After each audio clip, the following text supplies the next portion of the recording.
Hello and welcome to Archaeologists Anonymous. I'm your host Sean Silvia, and today we are exploring the question, should we allow tourists on archaeological sites?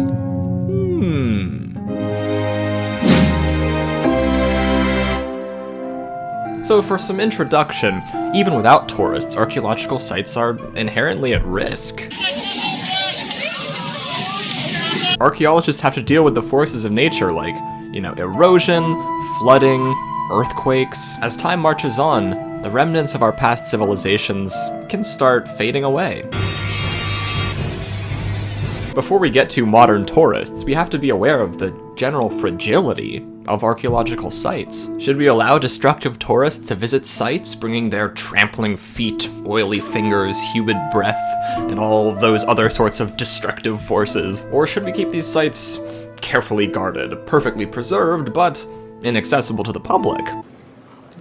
Wow, that's a great question. Watch this video and find out. We'll start with the side that is in favor of keeping tourists away from archaeological sites. There are a lot of reasons to keep tourists away from archaeological sites. You're giving me a million reasons. Give me a million reasons. Without tourists, a lot of the damages that they do to sites would be gone. Sites can sometimes see thousands, if not millions, of visitors. And for example, at Pompeii, roads have been worn down, frescoes have been chipped away. Sometimes people even vandalize the site. Without tourists, this continual source of damage would be gone. Another reason to chuck tourists is that it allows researchers easier access to the site. Since, archaeological sites and artifacts are only with us for a limited amount of time, we should prioritize who gets access to them, and the most important people to have access to them are archaeologists, researchers. This town ain't big enough for the two of us. Sometimes the mobs of tourists can get in the way of what researchers want to study. Furthermore, there's this issue of Disneyfication. When people set up a site to draw in tourists, it can have like a theme park atmosphere.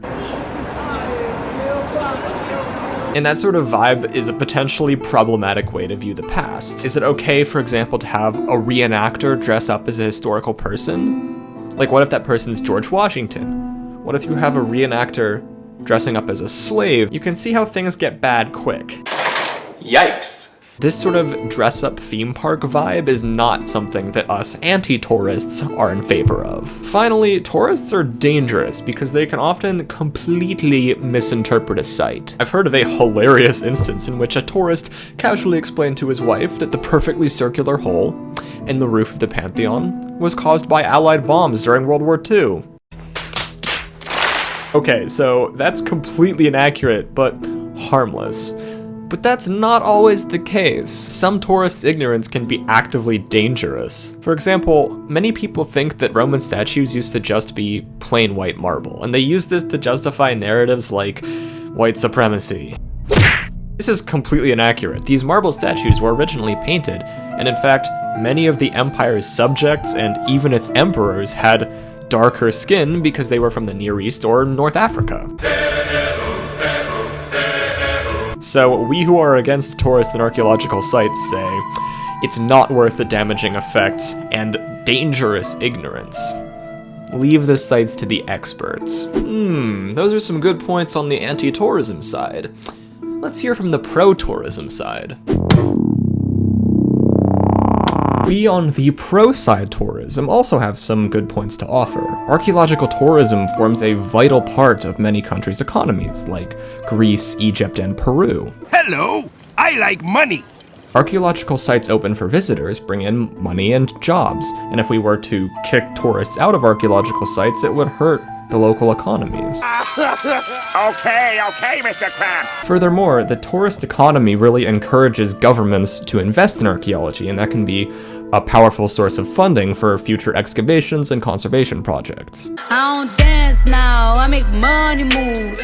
Sites with government funding can actually end up even better conserved than private excavations. There is also an expectation that when this government money is involved, the public has a right to visit the archaeological sites being conserved with, their tax dollars. And for this reason, they should be allowed to go and visit the site. Where's all your money gone, Daddy?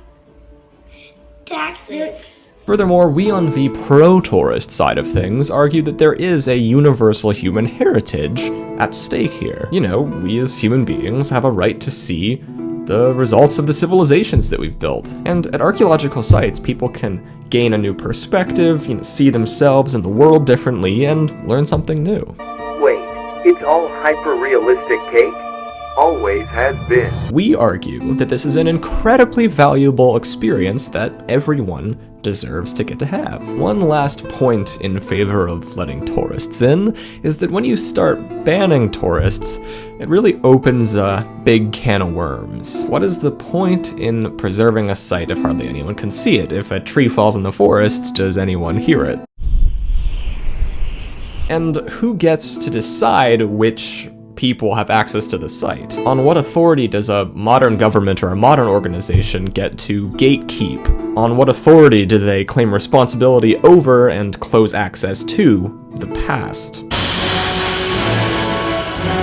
So essentially, with tourists, there may be damage and misinformation, but it helps the local economy, and we as citizens and as human beings have a right to visit the remnants of our past civilizations. Now, after you've heard from both sides, I hope you can see why this is a tricky issue. In all these sorts of debates, and archaeology is not short of controversies, one should always keep an open mind. So certainly don't take my opinion as the be-all and end-all, and I'm always open to hearing new information or being convinced of a new point of view.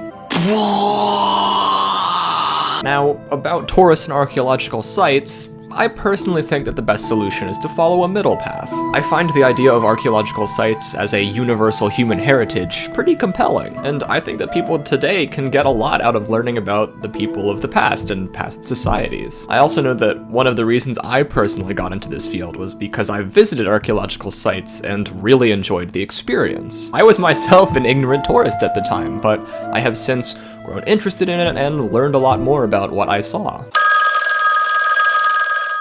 Now, I'm not expecting everyone to become an archaeologist, but I do think that archaeology can be interesting to everyone. And without that first step of visiting the site and wanting to learn more, the often ivory tower of archaeology academia can seem pretty unapproachable. Ha! Peasants!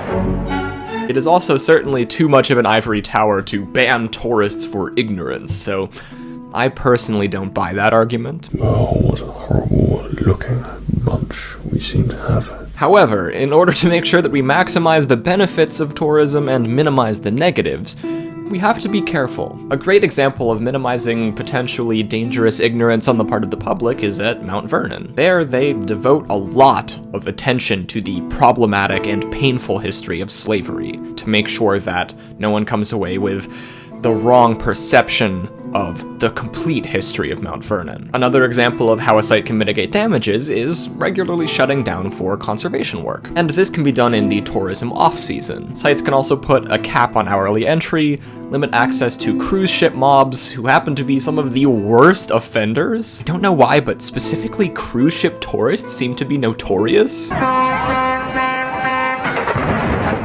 And you can also devote particular days of the week at the site to research to make sure that research is getting done. You can also get creative like they did at Lascaux, which is home to some 17,000-year-old cave paintings in France. Tourists were causing too much damage to the site, even their breath was affecting the paint there. So they actually made a complete replica of the site right next to the original. Visitors get to see exactly what the cavern is like, without damaging the original. And some other sites have experimented with virtual or augmented reality to help tourists get up close to a site digitally without putting it in danger physically. These are all fantastic ways to balance tourism and conservation. To wrap things up, tourism and archaeology is not exactly new. People have always wanted to check out ancient ruins. There was the Grand Tour in Europe, the Roman Emperor Caracalla 2,000 years ago visited the tomb of Alexander the Great, and Enigaldi, the daughter of the Neo-Babylonian Emperor Nabonidus, visited ancient Sumerian ziggurats over 2,500 years ago. So clearly, people are drawn to ancient ruins, and I think it's an important impulse that we should act on as long as we do it responsibly. On the cosmic scale, our time with sites like Machu Picchu, Pompeii, or Angkor Wat is brief, and we should use our time with these incredible sites as wisely as we can. The super strong waterproof tape! Thank you so much for watching. I have been your host, Sean Silvia, for Archaeologists Anonymous. Don't forget to like, subscribe, and watch another video, and see you on the next one.